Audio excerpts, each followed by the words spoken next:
Sports से जुड़ी किसी भी छोटी या बड़ी अपडेट के लिए सब्सक्राइब करें स्पोर्ट्स तक और साथ ही किसी भी नोटिफिकेशन को पाने के लिए बेल आइकन को दबाना ना भूलें। सुप्रीम कोर्ट में आज बीसीसीआई और कमेटी ऑफ एडमिनिस्ट्रेटर्स के लिए बड़ा दिन है, क्योंकि एक लंबे ब्रेक के बाद फाइनली जो बीसीसीआई की हेयरिंग, जो लंबे समय से केस चल रहा है, उसकी हेयरिंग सुनवाई जो है वो आज दोबारा रिज्यूम होगी सुप्रीम कोर्ट में। और मुद्दे कई हैं, कई सारे जो इश्यूज़ हैं, और ख़ासकर कि अब जिस तरह से बीसीसीआई और सीओए की फंक्शनिंग को लेकर जो क्रिटिसिज्म उठ रहा है, चाहे फिर वो हार्दिक पांड्या और केएल राहुल का ये एपिसोड हो रिसेंट, या फिर डायना एडल्जी और जो विनोद राय के बीच में जो लगातार जो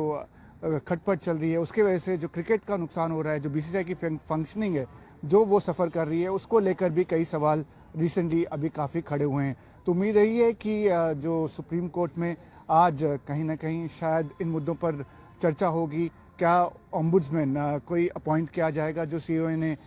एक मांग करी है कि इस सारे मसले को सुलझाने के लिए भी केएल राहुल और हार्दिक पांड्या वाले के लिए इंक्वायरी के लिए ओम्बुड्समैन एक अपॉइंट किया जाए जो एक इंक्वायरी करे। और साथ ही साथ शायद सीओए ये भी रिक्वेस्ट कर सकती है, क्योंकि वो 2 मेंबर की कमेटी रह गई है, उससे पहले विक्रम लमाए थे, रामचंद्र गुहा थे, वो दोनों छोड़ के जा चुके हैं। तो 2 मेंबर की जो सीओए अब रह चुकी है, उसमें भी आपस में 2 मेंबर्स में नहीं बन रही है, तो एक तीसरा मेंबर अपॉइंट किया जाए जो एक मेजॉरिटी वोट, अगर कभी ज़रूरत पड़े, 2 अगर लोग किसी इशू पर सहमति नहीं कर पा रहे हैं, तो एक जो है वो तीसरा एक और मेंबर ऐड किया जाए। शायद सीओए इसको भी लेकर एक एप्लीकेशन एक अपना सुझाव दे सकती है। मेरे साथ इस समय मौजूद हैं आदित्य वर्मा, जिन्होंने ये सारी लड़ाई लड़ी है, 2013 से लड़ते आ रहे हैं। केस की शुरुआत सारी जो है वो यहीं से हुई थी। और आदित्य वर्मा जी, लंबी लड़ाई आपने लड़ी है, लेकिन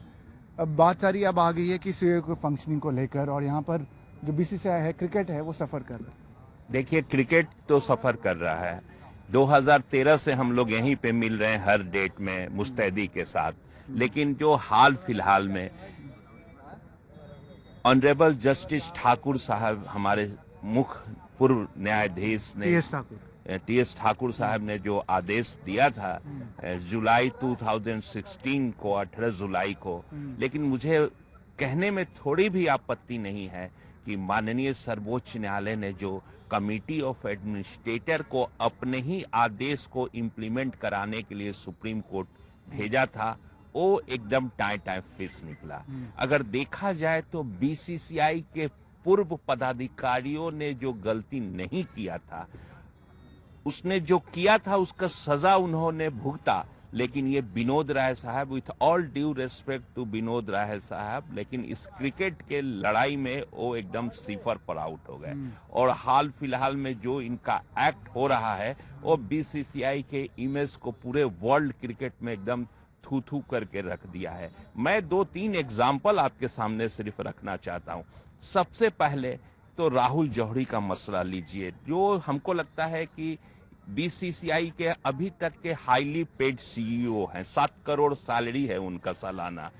उनके ऊपर जब बीसीसीआई में कार्यरत किसी महिला कर्मचारी ने फरवरी 18 में आरोप लगाया और उसने रेजिग्नेशन भी दे दिया विनोद राय को, लेकिन मुझे समझ में नहीं आ रहा है कि विनोद राय और राहुल जौहरी के बीच में ऐसा क्या ट्यूनिंग था कि विनोद राय ने एक नारी को अपमानित होते हुए देख के, उसके दुखड़ा को देखते हुए भी अपने पावर का जिस तरह से उन्होंने इस्तेमाल करा और इस मामले को दबाया, ये बहुत ही दुखदायक घटना थी बीसीसीआई के इतिहास में। दूसरा है